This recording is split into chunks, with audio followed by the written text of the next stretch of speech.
Filipe, ele já havia conquistado a Grécia e unificado aquele lugar. Então o Alexandre o Grande, ele vai conquistar toda aquela região ali, até a Índia, sob o seu governo.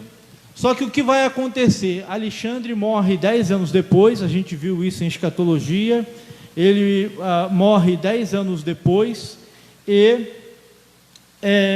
ele não deixou sucessor, filhos exatamente, e como ele tinha aí 4 generais, os generais repartiram aquele império entre si, ficando assim dividido aquele vasto império em 4 áreas. A Palestina, a princípio, que é o que nos interessa, que faz parte de Israel, o contexto bíblico, a Palestina, a princípio, ela fica sob o domínio dos Ptolomeus do Egito, ela vai ser província do Egito até determinado tempo, quando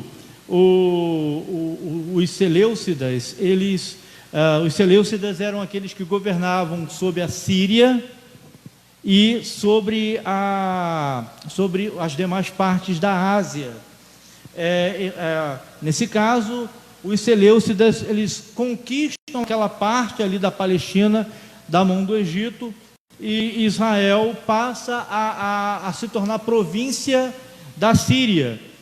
Sob esse contexto que Daniel fala lá no seu livro, quando ele fala sobre o chifre pequeno que sairá para conquistar e tal. E após isso vai se levantar um rei chamado Antíoco IV Epifânio. Ele vai observar que lá em Israel estava acontecendo uma guerra entre os judeus partidários do helenismo, porque o helenismo, o que é o helenismo? Helenismo é a cultura grega que estava dominando aquela região e que deixou as suas influências até os dias de hoje. Como os irmãos bem sabem, muitas das palavras que nós usamos, até mesmo nos livros da Bíblia, são gregas. A própria palavra Bíblia é uma palavra grega. Gênesis, Deuteronômio, são palavras gregas. Apocalipse é uma palavra grega também. Termos bíblicos são palavras gregas. Apóstolo, diácono, são palavras gregas também. Então, o que vai acontecer? Que esse rei, Antíoco IV Epifânio, ele vai liderar uma guerra de supressão a esse movimento anti-helenista que estava acontecendo em Israel.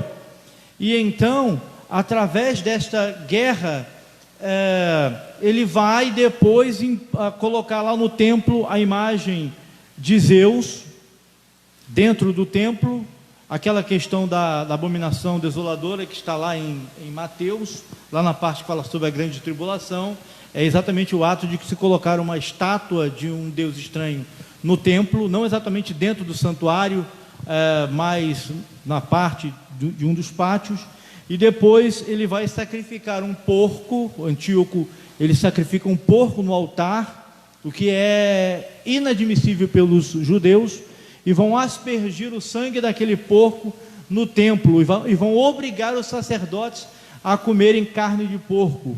Com isso, o templo fica imundo para o santuário, até que os macabeus retomam o poder, através de Matatias. A princípio, ele lidera uma guerra de insurreição para expulsar aqueles gregos residentes na Síria de Israel. Ele vai conseguir, e após ele entra os seus irmãos, filhos, que eram os macabeus. Judas Macabeu, propriamente dito, Jonathan, o Simão, e após a morte deles vai se dar um governo sacerdotal, onde aqueles que deveriam liderar sobre a religião vão se tornar também líderes políticos, que é a dinastia dos Asmoneus, da família Asmoneia, que vai governar aquele lugar até que por volta do ano 63 antes de Cristo, Roma toma Israel da mão da Grécia, subjuga a Grécia e passa a Palestina para o domínio de Israel. Aliás, para o domínio romano, perdão. Então, essa parte faz com que o cenário político e histórico mude de um cenário mais hebraico para um cenário mais helênico, de uma cultura mais oriental para uma cultura mais ocidental, ok? Então a figura real ela muda de posição. Enquanto no Antigo Testamento nós tivemos lá até 606, aliás até 586 um governo davídico, de uma linhagem davídica, nos dias de Neemias, Esdras e Malaquias, Zacarias, Ageu, nós temos um governo não exatamente de reis, mas de governadores, também da linhagem de Davi, que alguns dos quais, nem todos, não serão da linhagem de Davi, que governarão sobre a Palestina, um dos quais é Zorobabel, depois entra Neemias, em Malaquias estava aí. Aqui no Novo Testamento nós já temos o reino de um estrangeiro, que era Herodes. Herodes o Grande, ele era até judeu, podemos até dizer que ele era judeu, porque um dos macabeus conquistou lá a Idumeia e obrigou os idumeus a se converterem ao judaísmo, foi à força. Então, os idumeus se tornaram judeus, porém eles não eram descendentes de Abraão, Isaque e Jacó, eles eram descendentes de Esaú, lá o irmão de Jacó, ok? Então nós temos aqui um rei estrangeiro, um rei megalomaníaco, um rei que era louco, mandou matar sua esposa e seus filhos, né? Então, essa é a mudança de cenário. Então, ainda dentro dessa pequena introdução, o contexto histórico, então, era no contexto do Império Romano. Só que o que aconteceu ali? O Império Romano conquistou a Grécia, mas a Grécia também conquistou Roma. Em que sentido? Roma conquistou a Grécia politicamente, mas a Grécia conquistou Roma culturalmente. Porque a gente vê que os romanos, quando eles conquistam a Grécia, eles pegam os filósofos lá da Grécia, transportam para Roma, e aqueles filósofos vão ser escravos da nobreza romana, e eles vão ser professores lá dos filhos dos romanos, de muitos romanos. Então há uma correlação entre o Império Romano como líder político e a Grécia como influência ideológica, a ponto de, quando mais tarde, bem mais tarde, lá no século IV depois de Cristo, Constantino, ele muda a capital do Império, de Roma para Bizâncio, fundando ali Constantinopla. Constantinopla vai ter 3 características principais. A primeira característica é que ela era uma cidade cristã. Aí a gente já está num período em que o imperador ele adotou o cristianismo como sua religião. Não ainda oficializou, a oficialização só vai se dar depois no reinado de Teodócio, que foi quem sucedeu Constantino lá no reino. E a segunda característica é que Constantinopla é romana, politicamente romana. Terceira característica é que Constantinopla é grega. Por que grega? Porque a língua que eles falavam não era o latim, que era a língua de Roma. Latim é o nome que se dá à língua de Roma, né? Mas por que latim? É porque Roma nasceu ali da região do Lácio. Então aí da palavra Lácio, que é o nome daquele lugar, veio a palavra latim, né? Não é latim de cachorro de latim, não, né? É o nome lá da língua deles lá. Então, são essas as 3 características daquele lugar. Pode falar, meu irmão. Então, o cidadão de lá era romano. Romano politicamente falando. Romano politicamente falando, porque obedecia o regime de Roma. Mas a naturalidade dele era grega. Era grega. Naturalidade dele é igual, vamos supor, numa comparação meio distante, mas vai dar para os irmãos entenderem. Nós somos o quê? Brasileiro. Somos, de religião, somos o quê? Cristão. Evangélico, cristãos evangélicos, vamos colocar assim. Mas a nossa língua é qual? Portuguesa. Vamos a língua portuguesa. Percebeu? Mas somos brasileiros. Deveria, isso aí.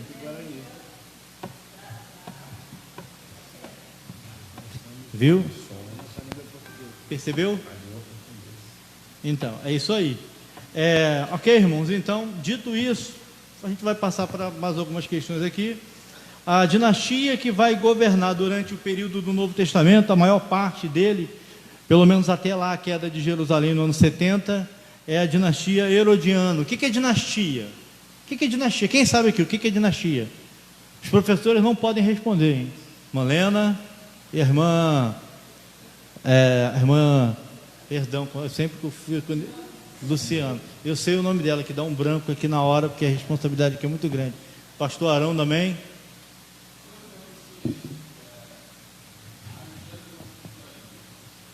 Não, ele conquistou parte da Índia. Ele chegou a ir para a Índia, só que ele foi barrado. Ok? Isso, mas ele chegou a conquistar um pedaço. Exatamente. O que é dinastia? Dinastia é um governo de família. Por exemplo, a gente costuma falar que os faraós do Egito eram uma dinastia, correto? Só que faraó é um título. A palavra faraó lá do Egito significa casa grande, que veio a depois ser título de todos os reis daquele lugar. Porém, no Egito teve várias dinastias. A China, a China, sinceramente, eu vou ficar te devendo essa. Vou ficar te depois bota no grupo para eu pesquisar e trazer para você. Malena, se souber, pode falar. A China é uma dinastia só ou já mudou? Pode falar. Bom. Ok, tranquilo. Então teve várias dinastias.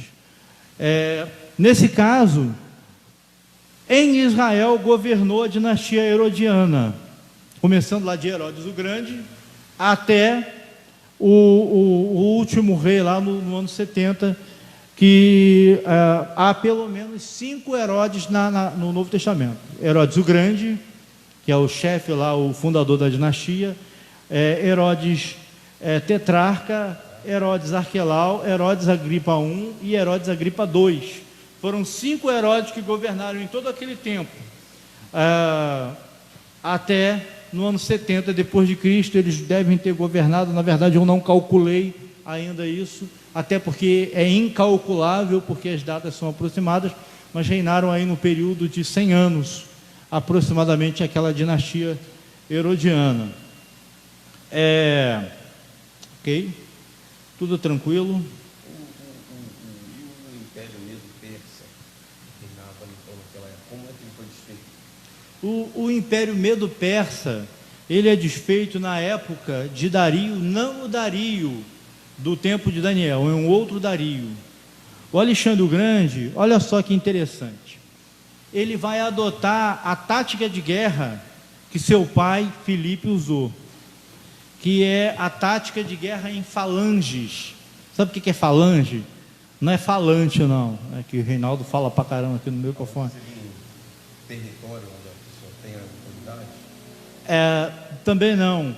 O que é falange? Falange é dividir o exército em vários quadrados. Já viu aquele filme Troia? Já viu aquele filme Troia?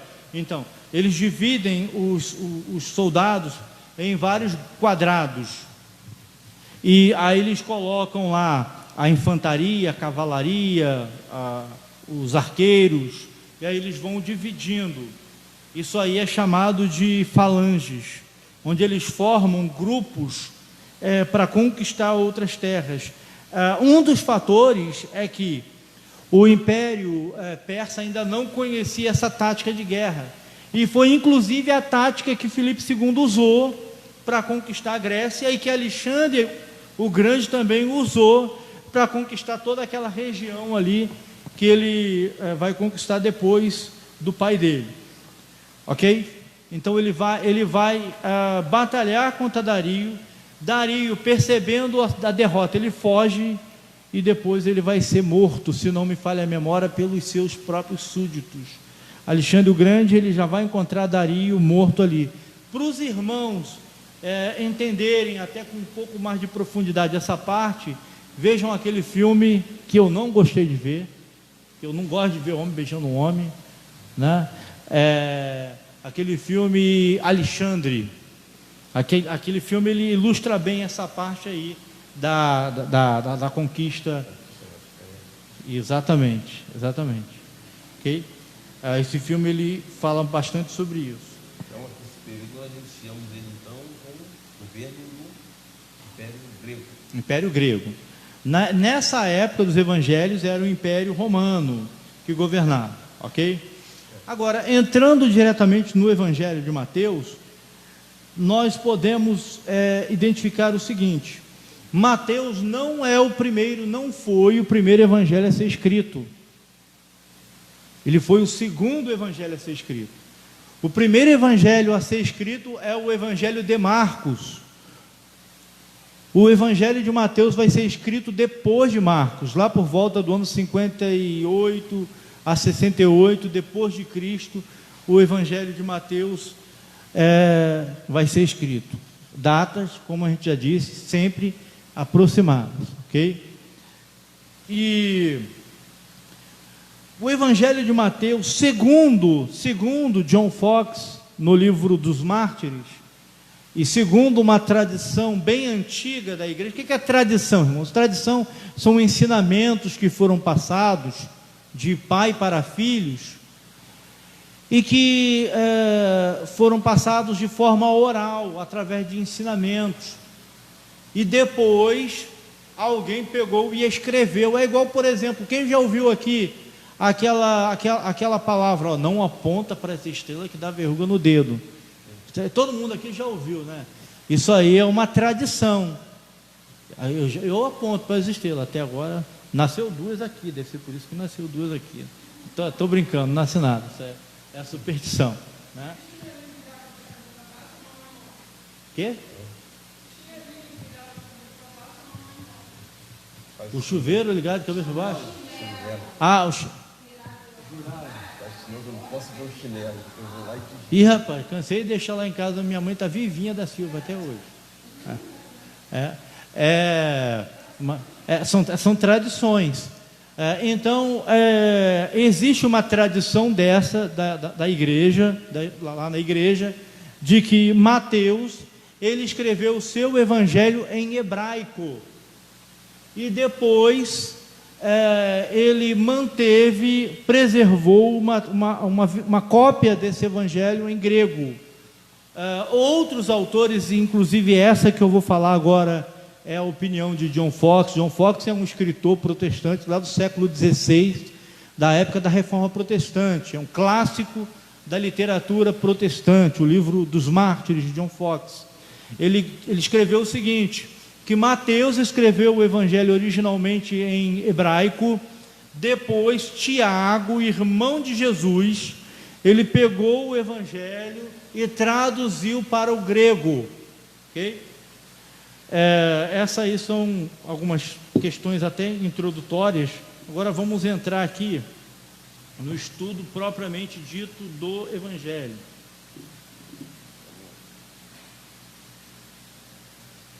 Só um minutinho.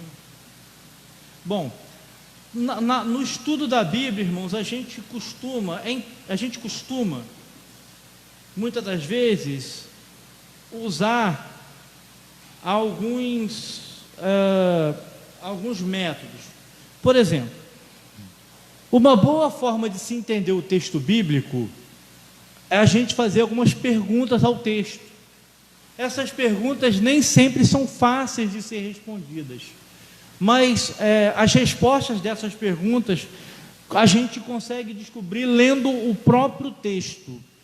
Ou, se não estiver dentro do texto, só pegar lá a Bíblia de Estudo Pentecostal, pegar um bom comentário da Bíblia, que aí a gente vai achar essas respostas. Primeira pergunta que a gente deve fazer a qualquer texto, inclusive bíblico, para entendê-lo melhor: quem escreveu? Quem escreveu? Olha só, para ilustrar isso, quero dizer para os irmãos abrirem suas Bíblias em Mateus capítulo 1, versículo 1. Eu vou pedir por gentileza para o pastor Enilson ler Mateus capítulo 1, versículo 1, e para a irmã Verônica, abre 1 Coríntios capítulo 1, versículo 1. Vou fazer uma comparação aqui do Evangelho com as epístolas, com uma epístola, para a gente explicar melhor essa parte. Pastor Enilson pode ler a irmã, 1 Coríntios capítulo 1, versículo 1, irmã Verônica, ok? Tá. Pode ler. Mateus 1, capítulo 1, verso 1, que diz: o livro da graça de Jesus Cristo, filho de Davi, filho de Abraão. Ok. Pode ler, irmã Verônica, por favor.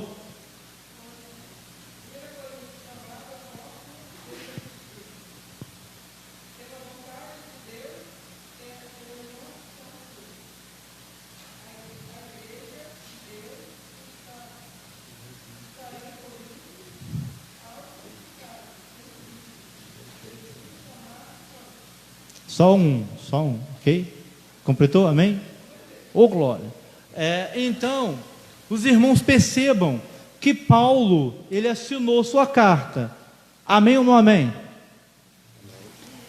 Ele, quando escreve, ele se identifica: Paulo, apóstolo de Jesus Cristo, a igreja que está em Corinto.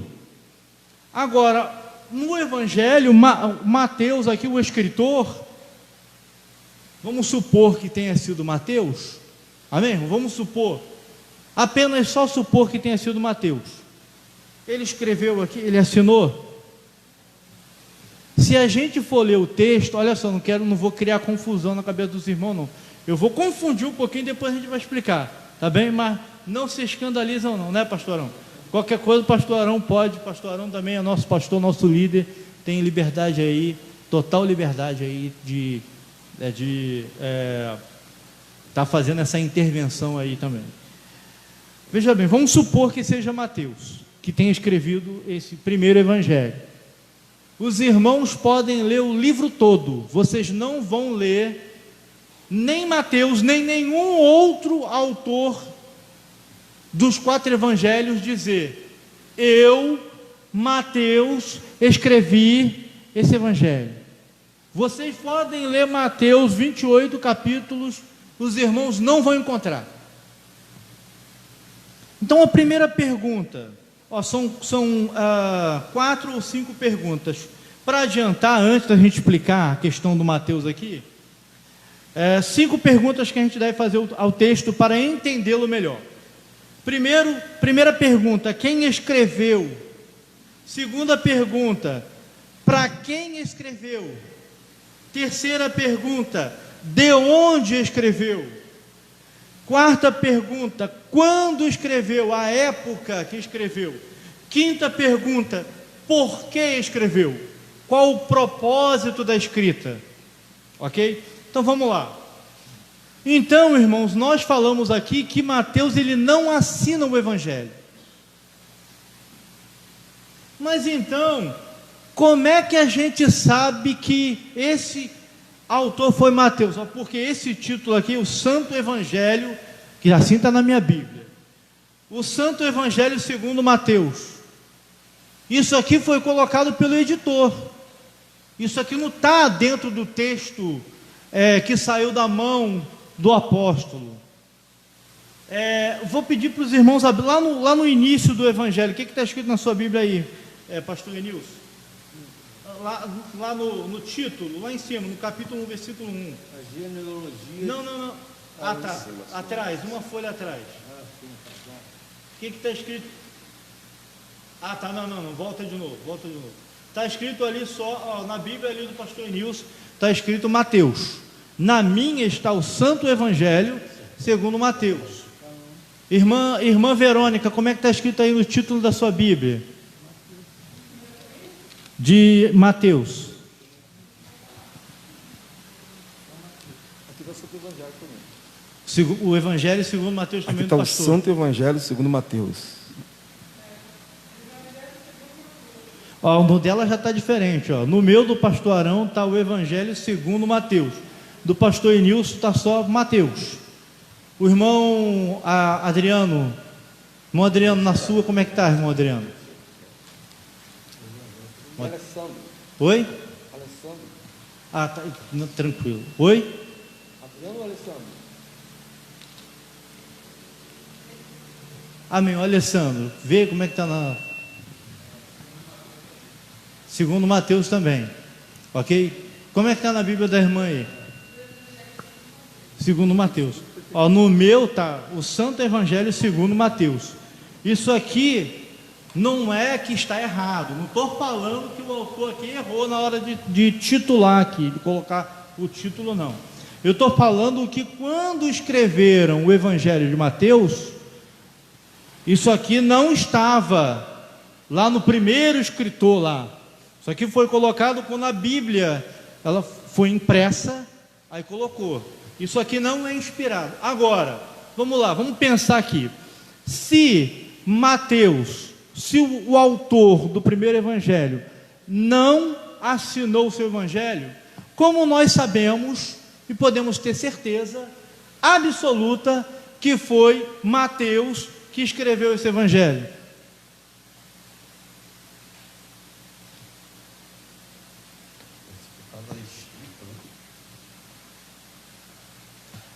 Exatamente. Por quê? Hoje nós temos o pastor Arão como nosso pastor, correto? O presbítero Carolino, que é o primeiro vice. Mas antes do pastor Arão, nós tivemos o pastor João Machado, que hoje é jubilado, e que o pastor Arão sucedeu o pastor João Machado na liderança, na presidência dessa igreja. Assim também foi lá. Jesus, ele chamou 12 apóstolos. Ele nomeou esses 12, um trai, que é o Judas Iscariotes. Os apóstolos, a comunidade cristã escolhe Matias, lá depois, para assumir o lugar de... Não é corona não, tá? É que a garganta coçou. Para assumir o lugar do Judas Iscariotes. Jesus...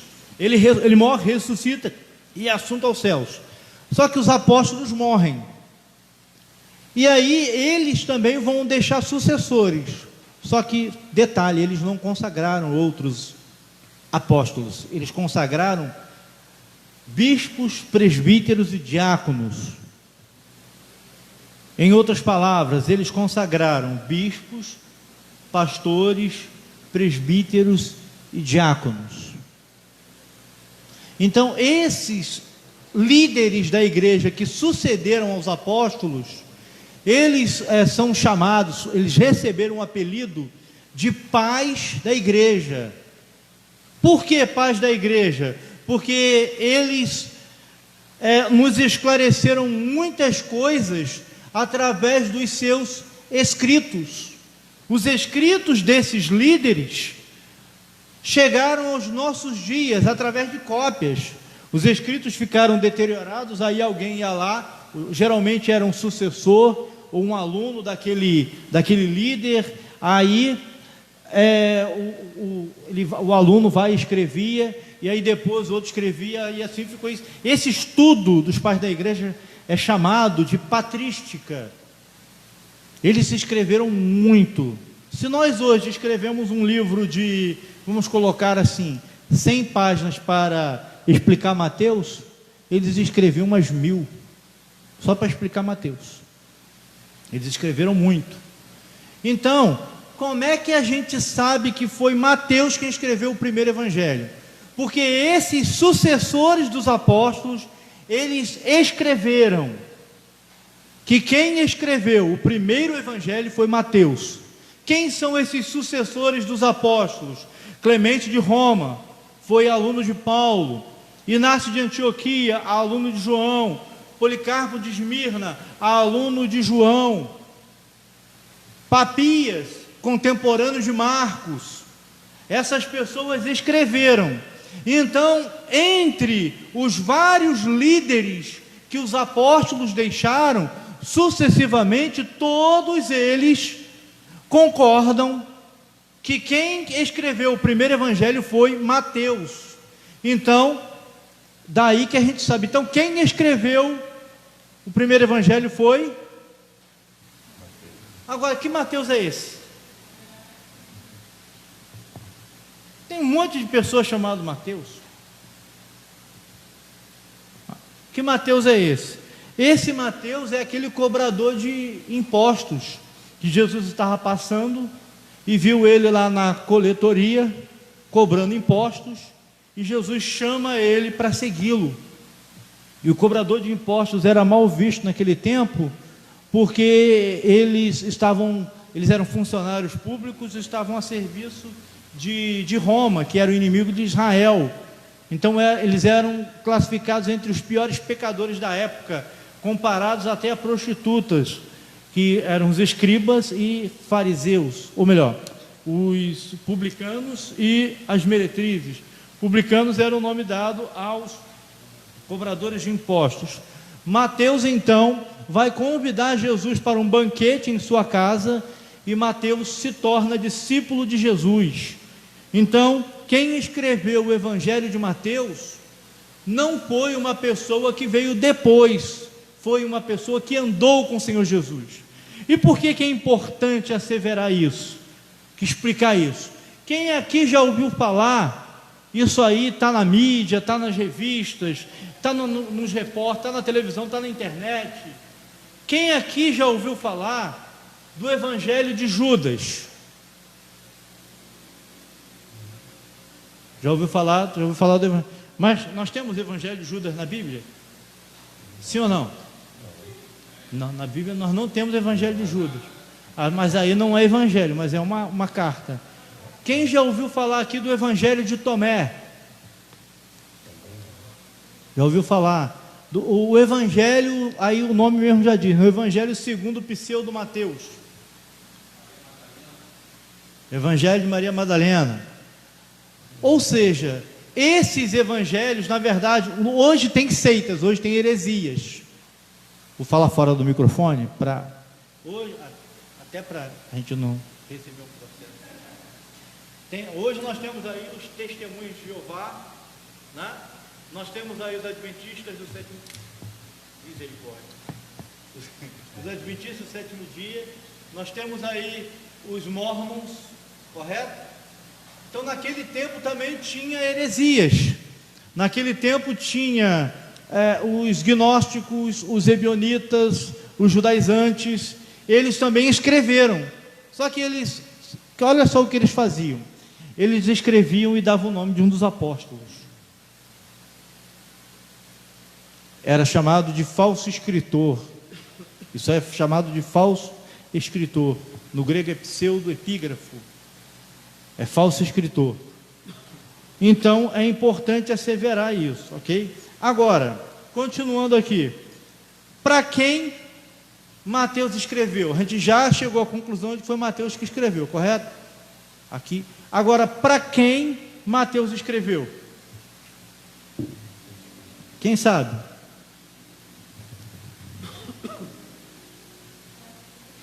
Para quem Mateus escreveu? São 5 perguntas. Primeiro a gente já respondeu, a segunda, para quem ele escreveu? Para os judeus, exatamente, para os judeus do seu tempo. Por isso que o evangelho de Mateus é o mais judaico de todos os evangelhos. Se não me falha a memória, existem mais de 100 citações do Antigo Testamento só no Evangelho de Mateus. É o Evangelho que mais cita passagens do Antigo Testamento. Se não me falha a memória, é o livro do Novo Testamento que mais cita passagens do Antigo Testamento, que também, além do Evangelho de Mateus, a carta aos Hebreus está aí em segunda colocada como o segundo livro que mais cita passagens do Antigo Testamento. Ok? Esse livro, então, ele foi escrito para os judeus. Agora, vamos adiantar uma pergunta aqui. Por que escreveu?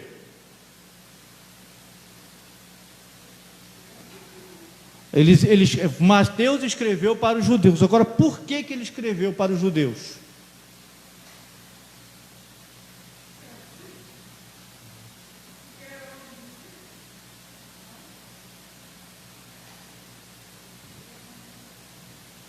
Por que ele escreveu para os judeus? Ele escreveu para os judeus porque a maioria dos judeus não se converteram a Jesus. João capítulo 1, versículo 11, ele veio para os seus, mas os seus não o receberam. Ele escreve para provar que Jesus é o Messias esperado pelo povo judeu, pelo povo de Israel. O Evangelho de Mateus, então, é quase que uma tese para mostrar para os judeus que Jesus é o rei e o Messias esperado pelo seu povo.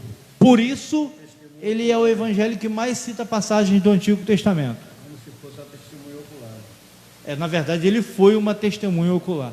Ele andou com o Senhor. Ele viu os milagres. Ele escreveu para mostrar para os seus leitores e provar que Jesus Cristo esteve na terra. E ele como uma testemunha ocular desse evento. Exatamente. Ok. Então ele escreveu. Agora, foi Mateus que escreveu para os judeus para provar que Jesus é o rei esperado pelos judeus.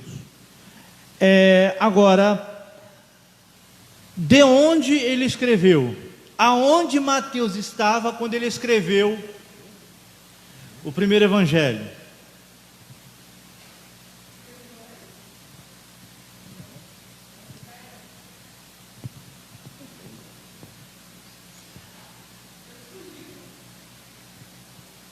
Eu vou perdoar você, tá, pela resposta.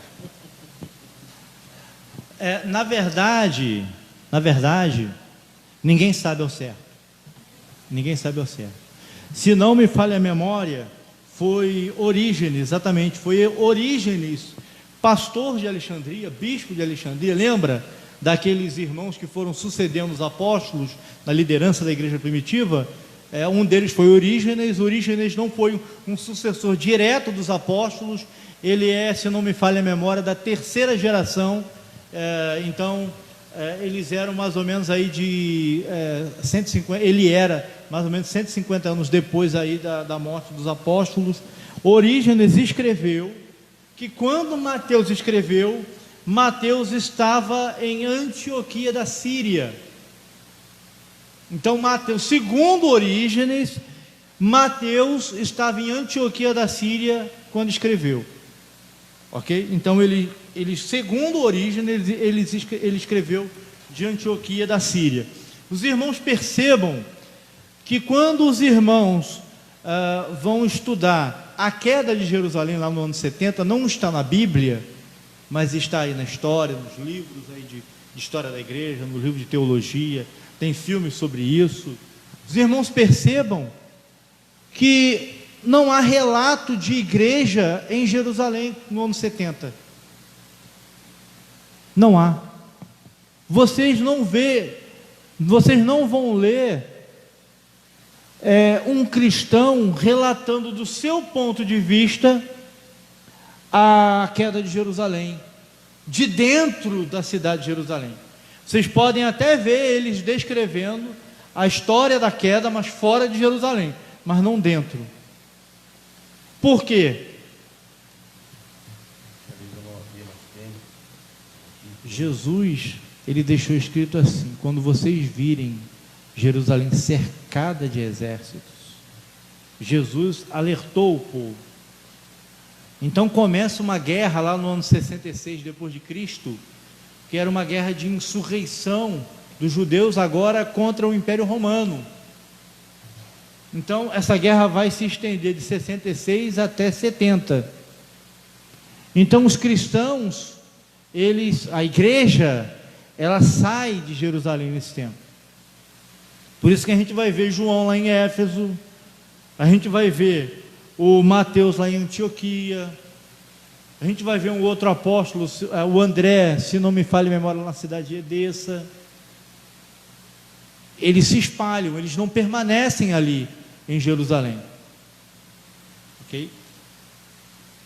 Quando escreveu, a gente já falou, entre 58 e 68 depois de Cristo é quando esse evangelho foi escrito. Ok? Vamos lá. Agora vamos entrar no conteúdo do livro propriamente. Conteúdo do livro propriamente dito.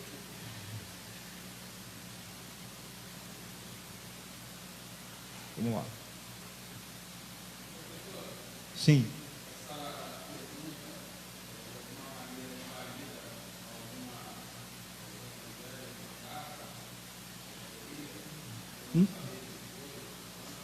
Não, ela não invalida. Por que a gente está fazendo essa pergunta? Porque é a melhor forma de entender o contexto geral da carta. Na escola dominical, quando a gente estuda a escola dominical, nas lições da CPD, os irmãos podem observar. A gente agora vai estudar o livro de Jó, na escola bíblica dominical. Os irmãos podem observar que as primeiras coisas a serem comentadas na primeira lição da escola dominical, quando vai comentar um livro da Bíblia, é isso aí: quem escreveu,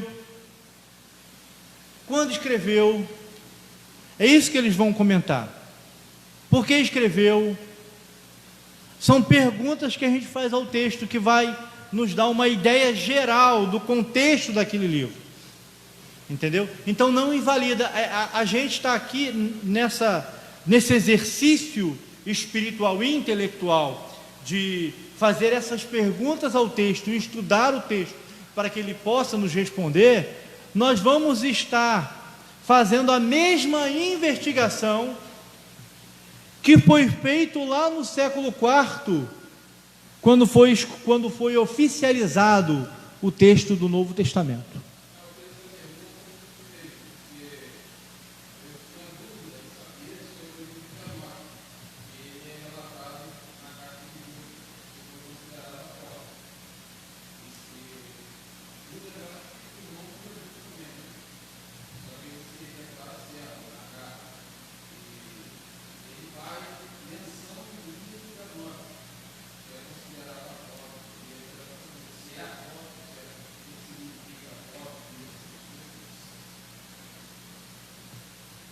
Boa pergunta e pergunta polêmica, mas eu vou responder bem resumidamente, porque a gente está focado em Mateus, mas eu vou responder.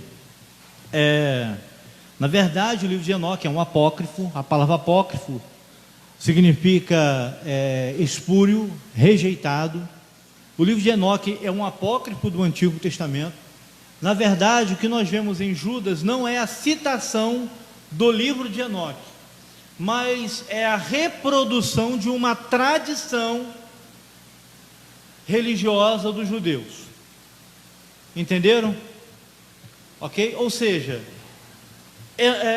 Judas, realmente irmão do Senhor, ele não cita, está escrito no Evangelho de Judas. Ele não escreve isso. Ele só escreve algumas coisas que estão no Evangelho, que, aliás, estão no livro de Enoque, mas que eles comungam, eles compartilham da mesma tradição. Lembra da tradição que a gente falou? A questão da tradição, aquilo que é passado de pai para filho, depois de muitos anos vai ser escrito. Então, ou seja, o livro de Enoque, ele foi escrito no período interbíblico, 400 anos de silêncio, que separam Malaquias e Mateus.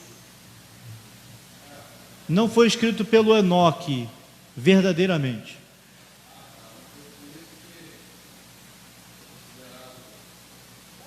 Exatamente.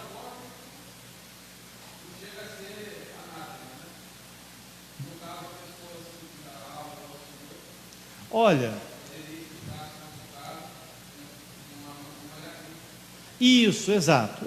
Ou seja, nesse sentido, não é aconselhável, veja bem, não é aconselhável para todos os irmãos, mas, porque nem todos têm esse senso crítico, e esse senso crítico se alcança através de leitura, de estudo e tal. Então, nem todos os irmãos têm essa percepção analítica de perceber lá no livro o que é verdade e o que não é verdade. Então tem que ter cuidado. Você pode até ler com um olhar crítico, mas é um livro até de natureza apocalíptica, tá? Mas é apócrifo, é rejeitado, ok? É isso.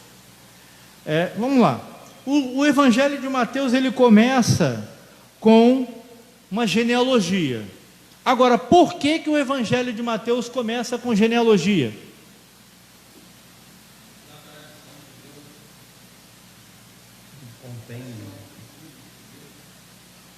Contém muita coisa do Antigo Testamento. Tem que ser dado desde o Antigo Testamento para entender para que foi escrito, a mensagem que tem que ser passada, a tradição que tem que ser passada. A resposta dos irmãos não está errada, mas não é a que eu quero.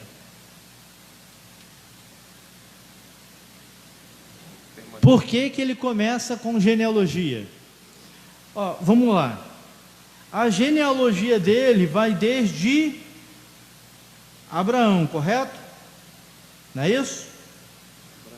E Deus disse a Abraão lá no Gênesis o quê? Em ti e em tua semente serão benditas todas as famílias da terra. Que semente é essa?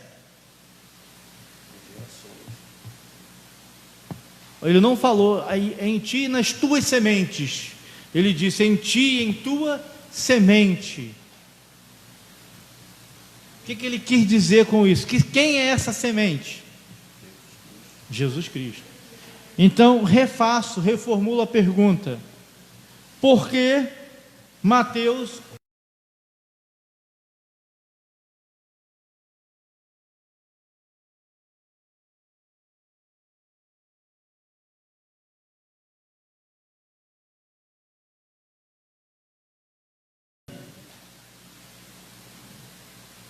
para mostrar que Jesus é da descendência de Davi. Então, a gente percebe que em Marcos não tem genealogia, nem em João não tem genealogia. Porque o foco, o tema, a aplicação que Marcos e João vão dar à pessoa de Cristo é diferente da de Mateus.